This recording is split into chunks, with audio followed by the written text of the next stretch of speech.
El día de hoy estamos en el templo de Abu Simbel en Egipto. Es el templo de Ramsés, el faraón Ramsés II. Vamos a echarle un vistazo.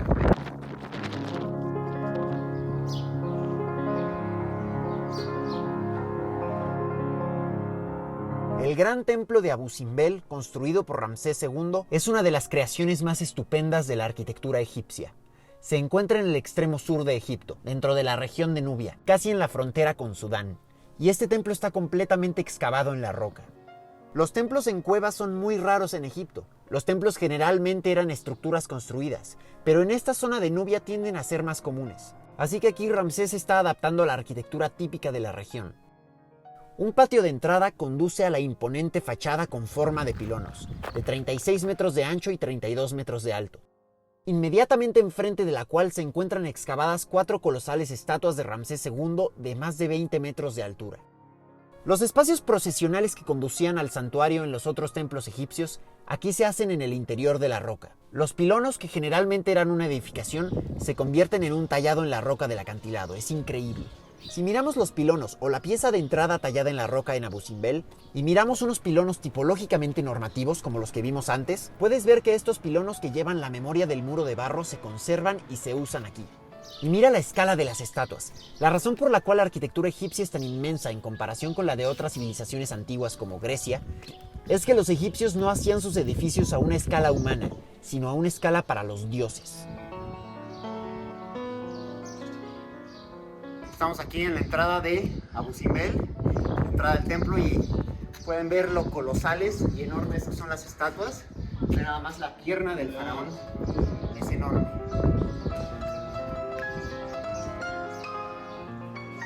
La entrada conduce a un vestíbulo cuyo techo está sostenido por 8 pilares que representan a Ramsés deificado, vinculado con el dios Osiris.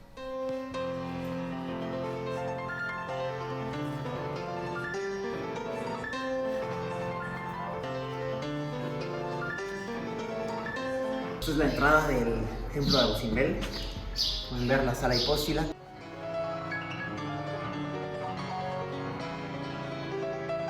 Las paredes tienen coloridos relieves que representan escenas de batallas en las campañas militares que llevó a cabo Ramsés.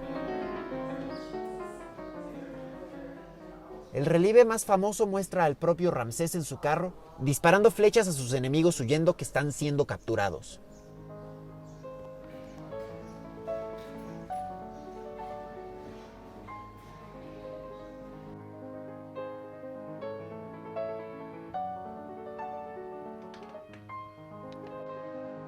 Hay 8 cámaras más pequeñas a los costados.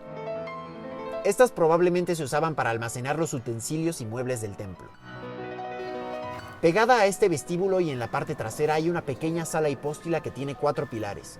Detrás de ella hay una cámara larga y estrecha que da entrada a 3 cámaras más, la del centro siendo el santuario. Estos son el mismo tipo de espacios que veíamos en los templos funerarios. Sin embargo, la idea de la sala hipóstila se transforma, ya que aquí las columnas son antropomórficas, o sea que están ornamentadas con figuras humanas adosadas a la columna.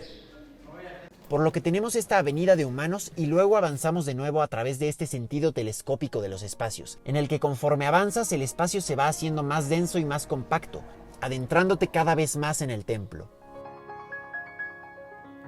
Se dice que Ramsés era un hombre obsesionado por transmitir su propia grandeza al mundo. Y por supuesto no podemos negar que era un faraón con un gusto especial por el sensacionalismo. Y es que en este templo en Abu Simbel, que está excavado en el acantilado, ocurre un fenómeno increíble. En el santuario de este templo había un altar que sostenía una barca sagrada y el mismo Ramsés sentado entre los dioses como si fuera uno de ellos.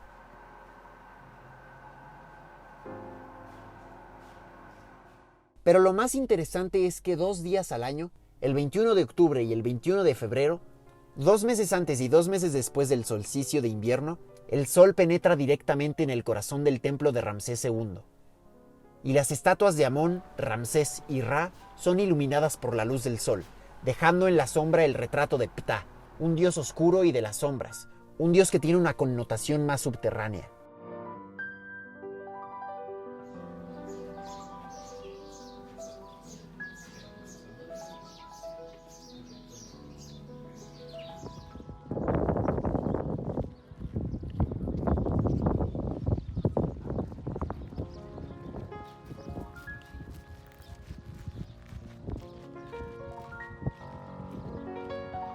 Ramsés también ordenó la construcción de otro templo un poco más pequeño en honor a su esposa Nefertari.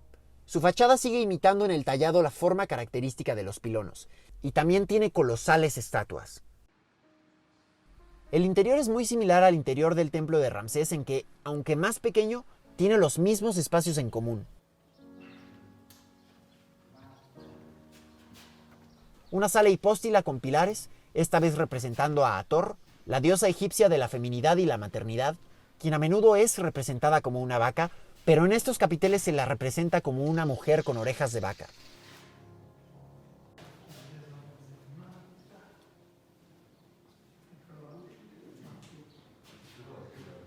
Esta sala hipóstila también contiene varias imágenes e inscripciones, esta vez con escenas de la reina y algunas divinidades egipcias.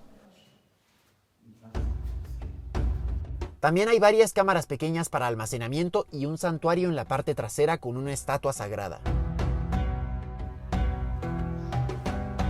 Estos templos en Abu Simbel, que hoy son de los monumentos egipcios más conocidos, en la antigüedad presentaban un aspecto muy diferente al que contemplamos hoy. Los templos estaban completamente pintados, completamente policromados. Sobresalían mucho más de lo que sobresalen hoy debido al blanco y a los otros colores que solía tener.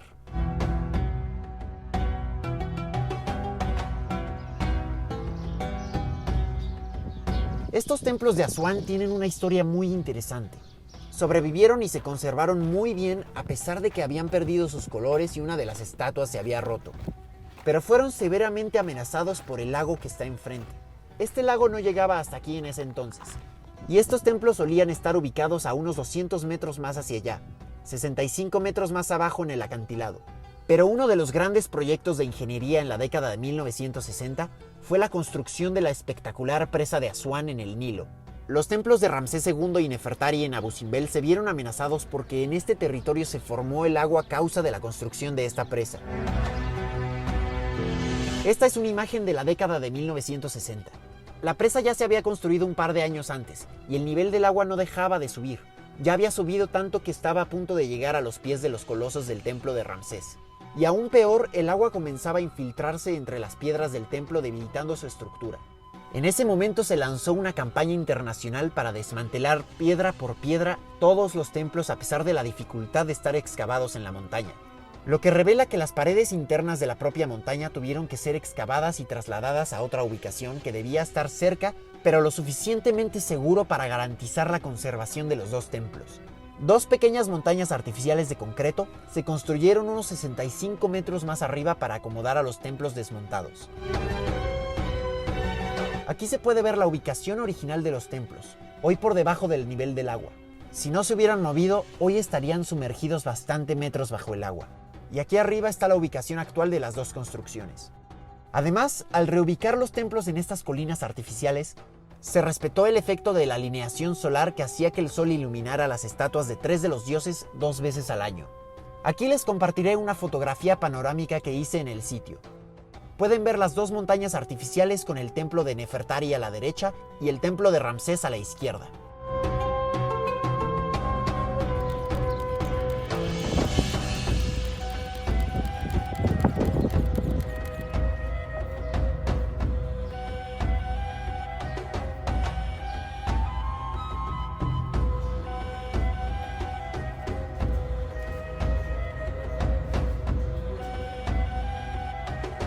Cuando estos templos fueron descubiertos en el siglo XIX, estaban cubiertos de arena acumulada a lo largo de miles de años, y tomó alrededor de un siglo quitarla toda.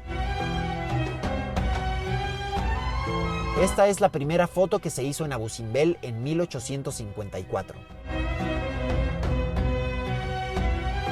Abu Simbel fue descubierto en 1813 por el mismo hombre que descubrió Petra un año antes, el explorador suizo Johann Ludwig Burckhardt. Y fue Giovanni Belzoni, el italiano que descubrió el interior de la pirámide de Kefren, el primero que logró entrar al templo cavando suficiente arena en 1817.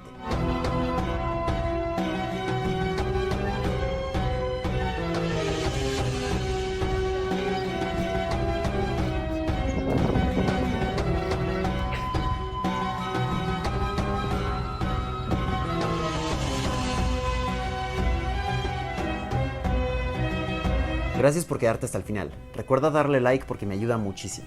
También recuerda que puedes ver todos mis videos de Egipto en esta lista de reproducción. Gracias de nuevo y nos vemos muy pronto. Adiós.